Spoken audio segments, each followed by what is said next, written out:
Lira dos 20 Anos é uma obra poética escrita por Álvares de Azevedo, publicada postumamente em 1853.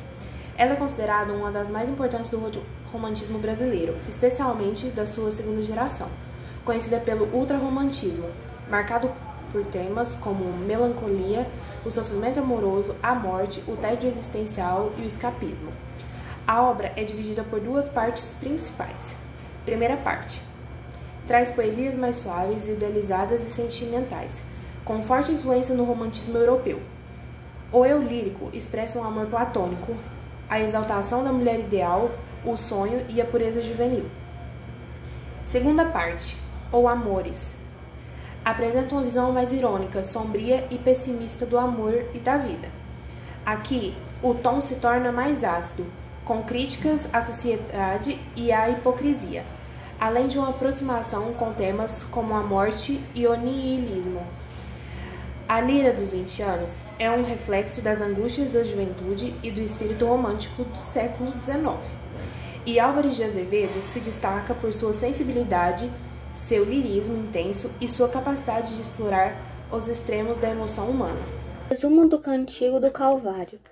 A memória de meu filho morto, a 11 de dezembro de 1863. Nele, o autor fala da morte de seu filho, que para ele era uma fonte de esperança, da tristeza de sua perda, de mais sentimentos e que estava em busca de algo para preencher esse buraco, de como foi sua vida depois dessa perda, que ele continuou vivendo a esperança e a morte. Ele relembra da época que seu filho ainda era um bebê e ele morre. Depois disso, ele fala sobre alegria e festa. Fala sobre religião e contos de fadas. Após isso, ele fala sobre uma imperatriz. No fim, ele fala sobre a morte de seu filho, que está no céu, olhando para ele junto com Deus. A flor de maracujá. Ele começa falando sobre os recursos da natureza religiosa e ele faz muitas comparações que se dedicaria a Deus. Juvenil 1. Ele começa perguntando se ela se lembra das noites que os dois passaram junto e de como as vistas era linda, de como ela era bela e possuía belos sonhos. E depois fala como a vida está diferente, agora ao contrário do que era. E ele diz que continua em busca dela. O escravo. Ao Senhor Thomas de Aquino Borges. Ele fala sobre os escravos que eles trabalharam pelos outros, mas quando morria, ninguém derramava uma lágrima por ele. E se hoje fossem vivos, estariam livres, que em vez de fazer uma revolta, preferiam morrer. Que as punições quebraram seu espírito, pergunta por que não pediu socorro à sua terra, pois ela teria ajudado. Para ele mostrar que dentro dele ainda existia uma luz, mas no fim morreu sem resistir. Fala sobre a riqueza acumulada, sobre o sangue desse povo, como os aristocratas eram pobres e que no final perderam tudo por causa de sua própria opressão. O que fez isso tudo e no fim esqueceu da punição dos céus. A cruz. Ele fala sobre a cruz e que diante dela todos devem se curvar, pois ela demonstra o caminho da glória e as leis de Jesus. O livro começa com Macário conversando com Satã. Macário pergunta a Satã onde ele está levando, e Satã fala que está levando para uma orgia. E lá ele encontra 5 homens sentados em uma mesa. Eles falavam sobre a imortalidade da alma e discutiam sobre a religião cristã, e celebravam a existência do vinho. Começaram a contar histórias de terror. O primeiro foi Sofier, que contou a história de um dia que foi a Roma, bebeu muito e caminhando em uma ponte avistou uma mulher pálida, que só a encontrou de novo no ano seguinte, quando voltou a Roma. Depois de beber muito, adormeceu e acordou em um lugar diferente, e perto dele estava um caixão. E lá dentro encontrou essa mesma mulher, e ele pensou que ela estava morta. Mas ele descobriu que ela não estava, e a carregou para onde ele estava ficando. Mas ela estava com febre e morreu 2 dias depois. O segundo a contar foi Bertrand. Contou uma história que foi para a Espanha e se apaixonou por uma mulher, mas teve que voltar para casa. Ele passou um tempo lá, até que seu pai morreu. E ele decidiu voltar para a Espanha, mas ao chegar lá, se deparou com sua amada, casada e com um filho. Eles tiveram um caso e o marido dela descobriu. E ela o degolou e ela também matou a criança.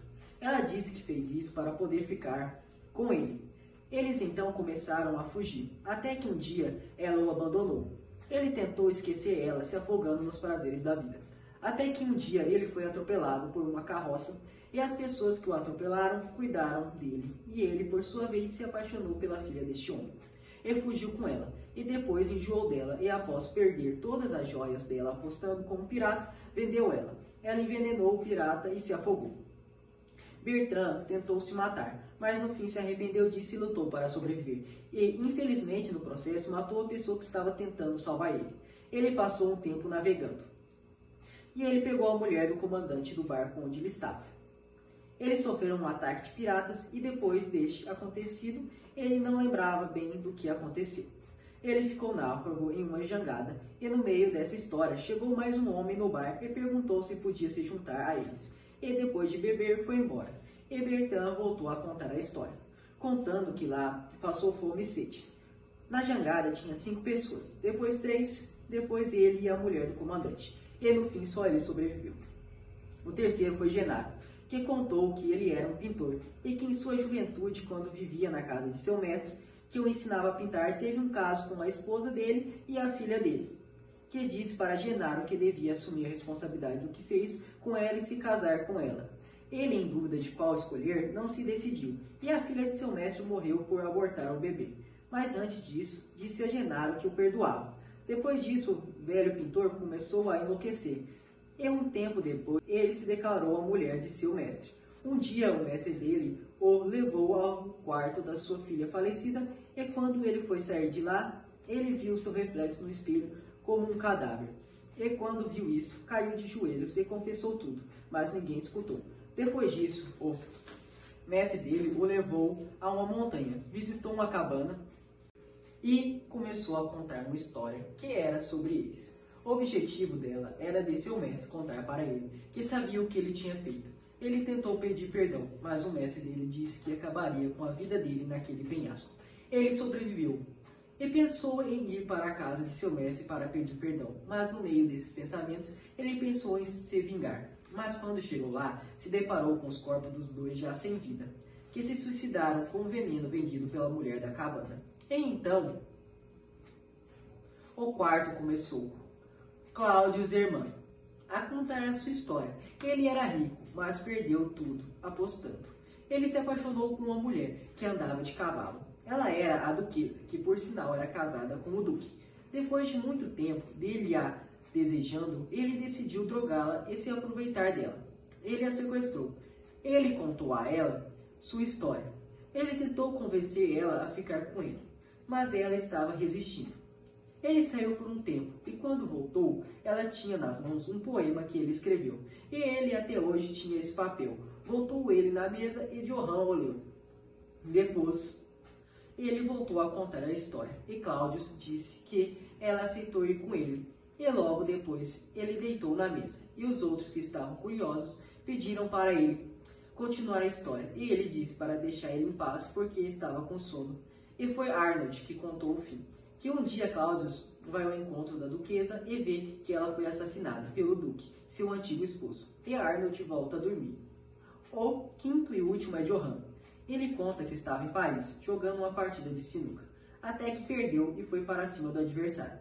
Mas depois da primeira bofetada, os amigos de ambos já foram separar a briga. E, após isso, eles decidiram que teriam um duelo, e foram para o hotel onde o desafiante morava. Ambos escreveram cartas, porque era um duelo que só acabaria com a morte de um. O desafiante falou que se ele morresse, ele poderia ficar com seu anel e gostaria que ele entregasse as 2 cartas, uma para sua mãe e outra para sua amada, e propôs que bebessem um pouco, antes do duelo. Depois disso, o desafiante pegou 2 pistolas, uma estava carregada e a outra não. Então seguiram para uma esquina deserta. Escolheram as armas e o adversário pediu um tempo para que ele pudesse rezar por sua mãe, e logo em seguida deram inícios.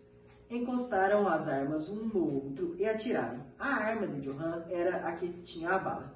Seu adversário, antes de morrer, acenou para seu bolso e falou para ele pegar o que tinha. Pegou as duas cartas, uma para sua mãe e outra com um endereço, assinado G. Ele foi lá com o anel no dedo. Chegando lá, se encontrou com a amada do seu adversário e dormiu com ela. Na saída, lutou com um homem.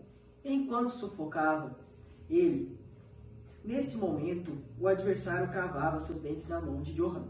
Ele levou o homem que o atacou à luz para vê-lo e descobriu que era seu irmão. Depois dessa revelação, voltou à mulher e percebeu que ela era sua irmã. No fim da noite, quando quase todos já estavam dormindo, entra uma mulher com uma lanterna na mão e passa procurando algum rosto conhecido. Quando a luz passa por Arnold, ela se ajoelhou e quase o beijou. Mas quando a luz passou por Johann, seu olhar se tornou sombrio e ela o matou. Ela voltou a Arnold e tentou acordá-lo e perguntou a ele se ele se lembrava dela, mesmo depois de 5 anos. Ela era a amante de Arnold, que por sua vez era o adversário de Johann no duelo. Ela disse que foi lá para se despedir dele, pois ela logo morreria, mas ele disse que não queria ficar sem ela e, no fim, os dois se suicidaram juntos.